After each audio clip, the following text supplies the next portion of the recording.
Well, good morning, everybody. Thank you for joining us for another fun-filled edition of the Real Estate Backstory. My name is Alan Richardson. I'm the managing broker at Maximum One Realtor Partners. This is my lovely bride and partner. My name is Ming Richardson. I'm the compliance broker here at Maximum One Realty and Realtor Partners. Good morning. So we're very glad to have you with us. This is a Halloween week, obviously, as you can see from my silly little picture up Spooky. there. Yes.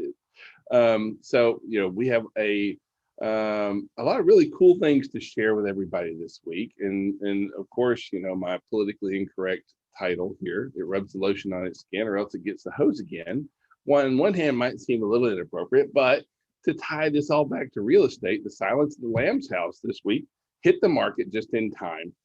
So For the Buffalo Halloween. Bill's house is on the market now, and it can be yours for a mere $300,000. So, by the way, the house does not have the iconic basement in it, and so that was on a soundstage kind of thing. But the house is for sale. It doesn't have the creepy basement in it, kind of thing. So, but that kind of got us to looking at this time of the year we got ghosts and Mhm. goblins and ghouls and honestly, like there's been a whole lot of people who are like, hey, do we need Halloween this year? I've been wearing a mask and eating candy for 7 months already. So, should we pass it? And I'm going to say no, because it's one of my favorite holidays. I know it's going to be a little bit different this year, but, Americans overall, about 70% of Americans believe in the supernatural. And almost one out of four, 24% claim that they have lived in a haunted house. Now, I'm a big old boy. I got that. But if something reaches out and touches me in my own house, big boy's leaving. Okay. That's all I got to say about that. So, they polled Americans and said, hey, if you learned your house was haunted by a ghost, what would you do? Okay. So the very first thing that, or the most common thing, is that the average American would clean their home via smudging. I don't know, I even know what that is. But a third of Americans, most of the greatest thing that they would do is try and clean their house. I don't know about me. I don't know if these people ever saw the Poltergeist movie or not, but I'm just going to go with no. 27%, these are the same people, in my opinion. They would move immediately. 23% would hire an exorcist. I don't even know if you can Google that or not. Like where do you find an exorcist? I'm not sure that that's a big thing. An old preacher. An old priest and a young priest. Yes, yes. So, 20% would try to make contact with the ghost. These are the crazy people. These are those friends of yours that's like always getting you in trouble, kind of thing.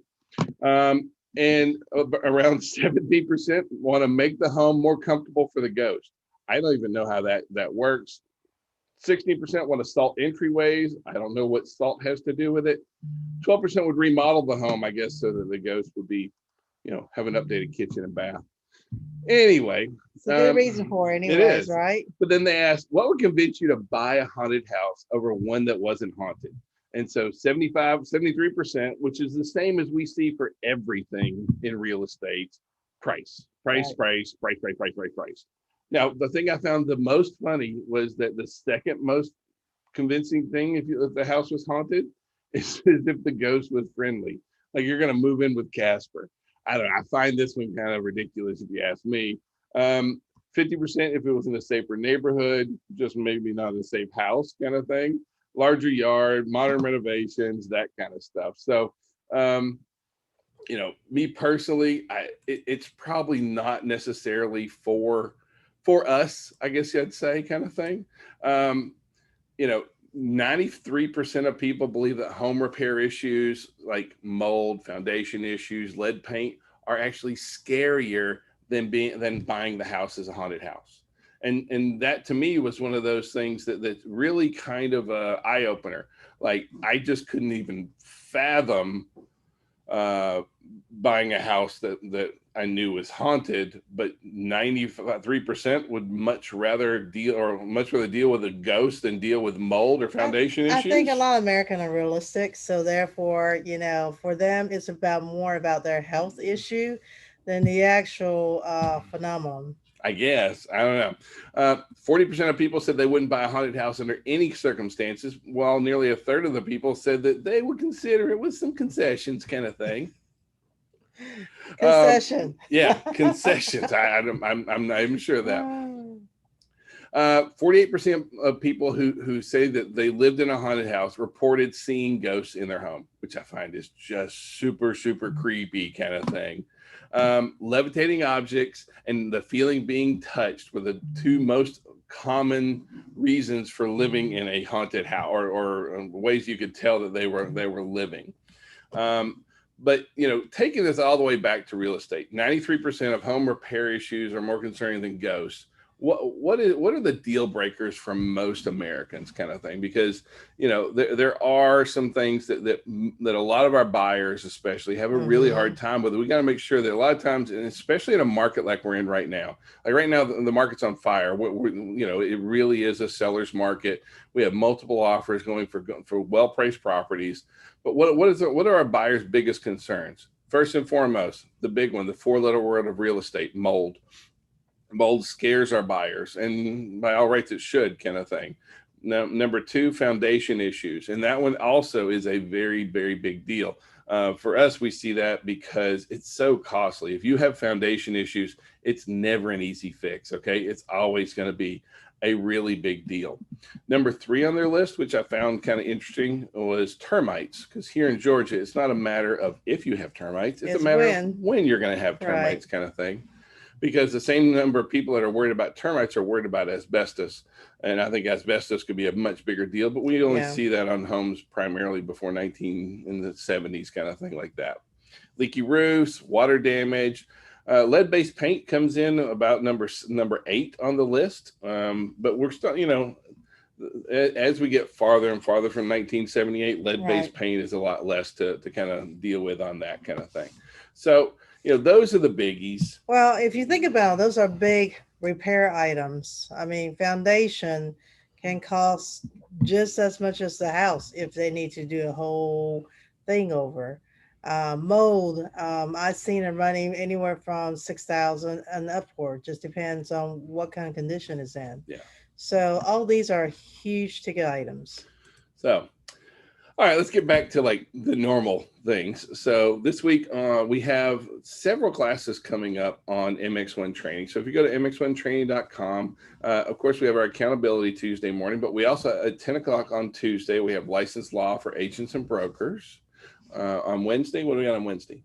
We have next level business planning. So for those of you that kind of have see the market change, you might want to reconsider take that class and go ahead project out what is going to happen in 2021. So it's a great time doing it.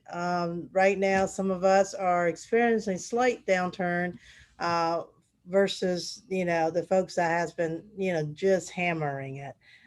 So if that's the case, please go to the next level business planning on Wednesday, October 28th at 10 o'clock. And also on Wednesday, Paragon is doing billing CMA. A lot of us are having an appraisal issue right now.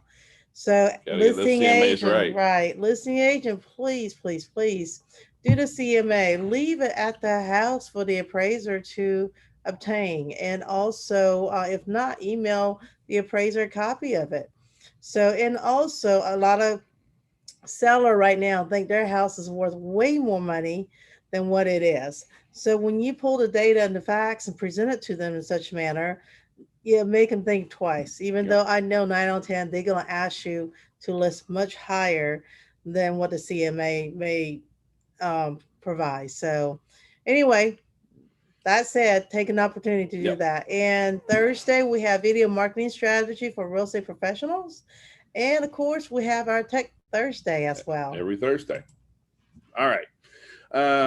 In the news, talks are continuing about another pandemic stimulus package. But I'm just going to I'm not trying to be the pessimist here, but Mhm. we're in election year. Nothing is probably because if anything goes through, it will be seen as a good thing or a bad thing by both sides. Both parties will love it and hate it at the same time, or both parties will hate it. It just doesn't matter. So I'd be very doubtful if we're going to see a stimulus package pushed through before the elections, kind of thing. On the positive side right now, even with the pandemic, we saw in the US about 6,500 new restaurants opened last month. That's a really big deal for because we saw so many restaurants shut down, and Absolutely. that's been one of those things that we've hated to see. Years ago we owned restaurants, and that was and so it breaks our heart seeing folks' dreams go up in smoke, kind of thing. So seeing new restaurants open up, that's a very encouraging sign, at least for us anyway, kind of thing. Initial employment claims dropped again last week. We're down to 787,000 last week, which is better than it has been. It's the lowest it's been since the pandemic. And on one hand, to say, oh well, there was only 787,000 people on unemployment, it It's seems still a lot. seems ridiculous. The trend is continuing to move It forward, is. so we are happy to see that. As far as on the real estate market, existing home sales kind of shot through the roof again, which we knew that they were going to do that in September and October, kind of thing. So we're up 9.4% from last month, which is huge. We're up Absolutely. almost 20% over prior year. And 7 out of 10 homes sold were on the market for less than a month. So, right now, we are 9.4% up month over month, and we're 20.9% over Last last year. year.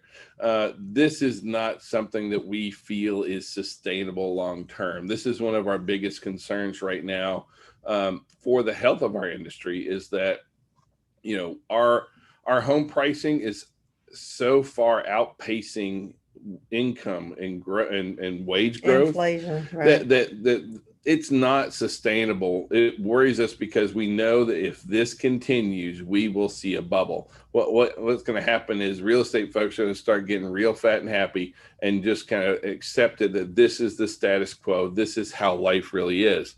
I can tell you that from being in it for a little while, that 20% price growth, this is going to create a bubble that is going to It come back is. and bite us on the butt. Does anybody remember '08? Okay, kind of thing, because that's really what I worry about, is that we have to start seeing some softening on the prices. It doesn't have to come down, but we can't be 20% over last year and think that that's going to maintain. That's just not realistic, kind of thing. So, the farther the pendulum swings one way, the farther it's going to swing back the other. So, I'm all for modest growth. Things in that 3 to 5% range don't scare me at all. 20%, that's kind of worrying for me, kind of thing. Mainly because we're getting ahead of our normal patterns. Now we already know that COVID has kind of thrown a giant monkey wrench into everything to Hmm. do with the economy and into housing, for that matter, kind of thing. No one thought that October we'd be talking about people having their best month ever, kind of thing. But we are seeing that. Right. We got some agents that are having their strongest month ever in September and October, which just seems ridiculous. This is time of the year when things are generally tapering down, easing up, that kind of thing. When So, we start enjoying Thanksgiving and Christmas coming up, and a yeah, lot of real estate agents normally take this time to do business planning as well, just slowing down, enjoy the family. So, but if you look at it, the last month property stayed in the average 21 days, which is it 32 was down. down 32 days from prior year. So prior year we were experiencing 53 days average on the market. So Yeah. this tells you how quickly the inventory is going right Yep. now. The other thing is that we're seeing a little bit of shift in our buyers. Our first time buyers are getting pushed out of the market right now. Hmm. Last year, first time buyers accounted for around 35% of the of the sales, for this past month. Right now, it's closer to 30%. So, it is less first time buyers. We want more first time buyers in the market. That helps keep it healthy and that kind of stuff. One thing that we found was kind of interesting is that nearly 18% of all of our transactions Our were all cash. cash, which is Huge. staggering when you think about the number, and we've been surprised with that for years about how many people buy houses with all cash, and about 18% is a really realistic number of what we're seeing out there. So don't think that not that everybody has to have financing in the whole 9 yards. We Right. do see a lot of those, but on the mortgage side of things, um, for the broken record again, 2.8%, y'all, for 30 new year. record low And I think, again. but you know what? I truly think once election's over, you'll see the interest rate rising up. And we don't Um, care who's going to be president. We it just doesn't see it. matter, right? The And interest rates are that's held to the 10-year treasury. right, and that's normally the trend for mortgage company. And just want a side note, talked to a lender yesterday, and right now, if you're refinancing your house, be prepared for 60 days, okay? Because right now, the way the lender explained to me, they're running about 30-day in regular financing, 60 on refi, because the refi is not priority because I don't know if it's a internal mandate or what have you, but I do know that they said that the new purchase gets priority because otherwise they're going to be displaced. Where refi, they already have a home, so therefore they're not looking at that as quickly as your new purchase. But that's going to come to a head later in the year. One of the issues we have is that refinances starting on January 1 are going to take a half point hit on the refinance purchase or refinance amount, which accounts to a pretty big chunk of change Yeah. when it all adds up. FHA tried to add that earlier this year. All the lenders pretty much had a duck fit, and so they postponed that to the first of the year. But we're going to see refis, people wanting to get those refis in before the end of the year, so they don't get hit with that Hmm. additional charge there, kind Yeah, of and thing. be prepared just a longer time on Yeah. refi. So right now, as far as purchase applications, they did drop about 2% last week over week. We are still refinances were actually up. We're still heavily up. We're up almost 19% over last year. But as far as week to week, it's gone down for the last 4 weeks, which it should. That's no normal trend, but we're still so much higher than where we were last year. The Mortgage Bankers Association, which is kind of the big trade group for the lenders, kind of thing.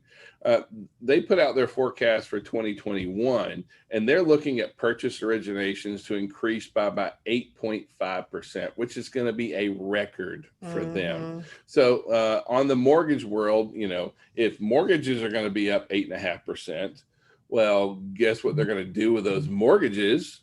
They're going to buy a house, right? Yeah. It's a mortgage without a house. So we're looking to have a very, very strong 2021, regardless of who's in office, that kind of stuff. FHA, also in the lending world, FHA extended forbearance options until the end of the year. I know that not all loans are FHA loans, but FHA, Fannie, Freddie have extended their forbearance options until the end of the year. So if we do have clients, or if you have friends that have that need out there, know that has been extended through the end of the year. We had a huge drop in forbearance. And Americans taking advantage of the forbearance after that first initial 6 months. But if you have clients that need it, and if you need it, it is being extended through the end of the year. But I understand what it's going to do to you on refi or down the road. yep. So, okay. So we got a new study that came out, and and this is some really good information. So how much money do you need to earn in Atlanta to buy the average home? And here in Atlanta, it is, drum roll, $60,000, $70. $60,281. Yes, but Oh, roughly 60 grand. 281. Sorry. So roughly 60 grand is what your household income needs to be. Now, you still have to have good credit, that kind of thing. But a lot of times, we'll have folks who are like, well, I make this much. How much can I qualify for? I can just tell you that now, if you're going to buy less than an average priced home in Atlanta, you could probably make less, or if you make more, you can probably afford more than the average home in Atlanta, kind of thing. And what's the average home price? $311,000. So there we So go. that's our overall median price point for Atlanta is 311. So if you have folks who make 50,000, they may be closer into the two and a quarter, 200,000 kind of range. It just kind of depends on that. But as a general rule of thumb, it just kind of gives us a good number to be able to throw around out there, kind of thing. On the builder front, builders are feeling pretty good. Home builder sentiment set another record high, kind of thing. Right now, single family home building is kind of one of the big winners in the economy right now. It is kind of the driving star of the economy to a certain degree, kind of thing. A lot of that is fueled by really low interest rates, that kind of stuff. But we're seeing a lot of builders. New construction permits are up 8.1%. New starts are around 11% up, and completions around 25% up. And that's going to be something that's really important. That's something I want to share with you here in just a second, kind of thing, because the North American Home Builder Association Housing Market Index hit their highest level. That's the number of how aggressive and how positive builders are feeling about the economy and about the market and what's going on. It hit its highest level ever in October, kind of thing. So that's a really good sign. Our builders are really, really rolling out there. One thing that we are seeing a bit of an issue with, and this also came out from the North American Home Builder Association, is that the builders have kind of taken this approach of sell them first, build them later. Just remember, all builder contract gives builder 2 years to build a property. 2 years. A lot. Imagine sitting in a hotel waiting for your house to get done for that. And what we're trying to make sure is that you're prepared and your clients are prepared. We're seeing delays. We're seeing quite a few delays, and the builders are selling them before they're building them. At the same time, we have an increase in materials. The material costs are truly going up for the builders. Right now, it's between $16,000 and $20,000 is the average of what a home costs for a builder to build today than what it did a year ago. So we've got some shortages with coronavirus, different, a lot Not only of factories, that, with all the like wildfires out in California, lumber is one of those things that has taken a hard hit. Yep. So, but we're seeing that the builders are kind of taking the approach of sell them first, build them later, and that gap, the gap between how many they projected or how many that they have under contract and how many they've actually started building is the largest it's ever been. Okay, so they're selling way more than they're building right now, and with the builder supply shortages and labor shortages, we're seeing that the builders are really trying. I'm not bashing the builders for this, but by the same token, we got to make sure that our clients are ready.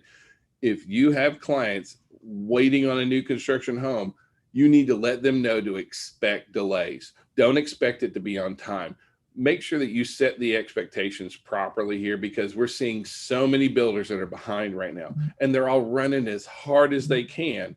And so it's really hard to yell at someone that's doing the best they can. They're all rolling right this minute. Absolutely. So just make sure that we are walking into these transactions. We're being realistic. Eyes wide open. Yeah, we're being realistic with our clients. So y'all know how it is. When you educate your client and let them know what's going on up front, it's easier to say, well, these were the timeline I told you, versus them looking at you like it's your fault. So trying to nip it in the butt first. Yeah. All right. On the iBuyer front, iBuyers have kind of started to wage a war on commissions. And this is something I kind of that is near and dear to me, just because I know that they're a disruptor in our market. I don't think they're nearly as big a disruptor as we sometimes give them credit for. But that being said, I want to make sure that we're keeping everyone educated and aware of what's going on. I am teaching a class, I think it's November 3rd, on iBuyers, how to compete with them and win. And that is coming up. But where I want to go today is that what we're seeing is that the iBuyers are pushing commissions down. They were at 3%, then they're at 2.75%. Now they're testing here in the Atlanta market 1.5% commission. Yep. If you represent the buyer on one of their properties, and what they're looking for, just so you know, is at what point do agents say this is ridiculous, and it increases their days on market. They see where the market is right now, and they know that with inventory as tight as it is, kind of thing. But there's a certain point where that's going to bite them on the butt, and that's what they're looking at right now. They're testing the market to see what it would do, and they're being aggressive so the seller doesn't pay them as much commission out, and so that's what's happening right now. So you got to make sure when you see an Open Door or a Zillow property, make sure you look at the fine print, because chances are what we're seeing right now, 2.25% down to 1.5% commission for the buyer's agent now. Now, I have seen agents written a special step that states, the seller shall pay selling broker a total of 3% commission. You can do that, but we're not seeing them sign it. So I mean, you can ask for anything. Yeah. But the challenge is that if you're going to show these properties, chances are that it's going to affect your commissions. Their contracts are very strong. They have a lot of lawyers, and so we're just trying to make sure everyone's kind of eyes wide open on this, because they're looking at increasing their bottom line by taking it out of our commissions. Correct. iBuyers are not money makers out there. Last year, Open Door lost $300 million. Zillow lost millions of dollars. But they're big boys. What they're trying to do is gain market share, and at the expense, and they write those millions of dollars as a marketing expense. So for us regular folks, we just don't have that money to compete with them. So they're just trying to see what they can do, become an industrial giant, so to speak. To me, this is almost monopolizing the market. Well, they're trying. They're trying to change the way that people buy and sell homes, and for us, I'm not a fan by any means, kind of thing. I think, but I want to make sure realtors and agents really understand what's going on out there, and if you show one of these houses, it's gonna sting, kind of thing. And if you want putting special step, say all party agree, purchase price includes a 3% selling broker commission. Yep. And that way it's nice and clean, and that will be part of your special step. Now, residential real estate really is really, really good right now. Things are really strong. We have we're in a great place. Commercial real estate on the other side is not nearly as strong.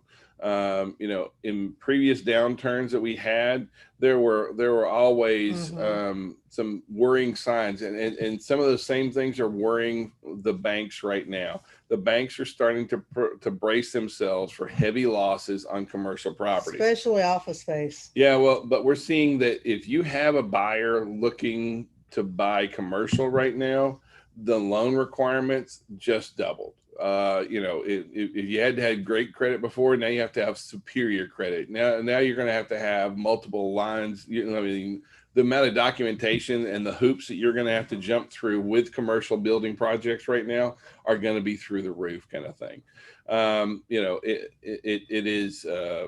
It's really tough on the commercial sector. So I just want to make sure everyone understands that, yes, residential, we can feel really, really good about how things are going and kind of where our future is heading for the next year or two.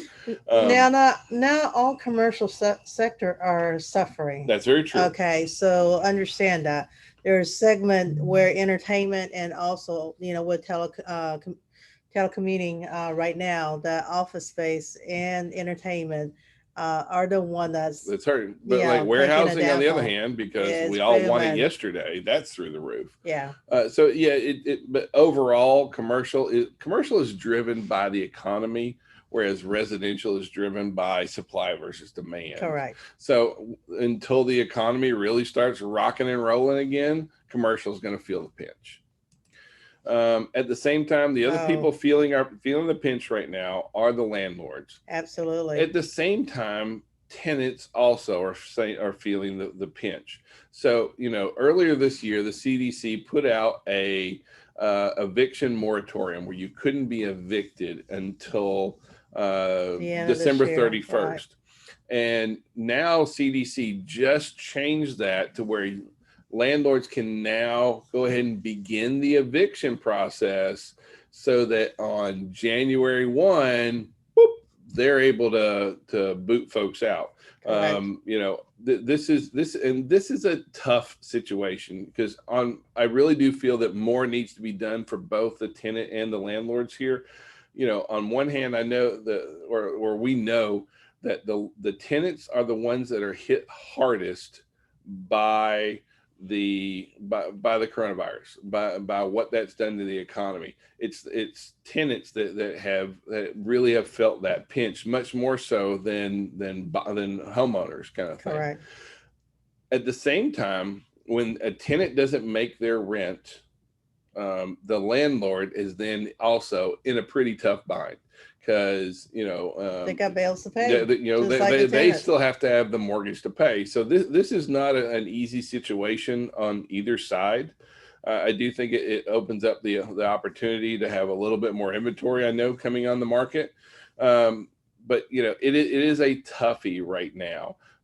If you have folks that have been renting and not paying their rent, understand there's a really good chance that come January 1, it's not that they're starting the eviction process on January 1. No, no, no, no. They're going to go ahead and start Now, now per the November CDC. 1st. They're Yeah. going to start submitting those things so that come January 1st, you got to be gone, kind of thing. So they're going to get you through the holidays, but folks need to be getting straight with their landlords at this Right. point.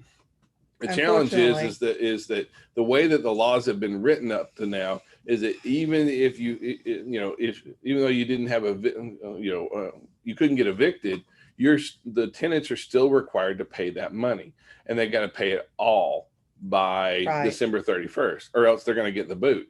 And so it's a pretty tough place to be, and I totally get it.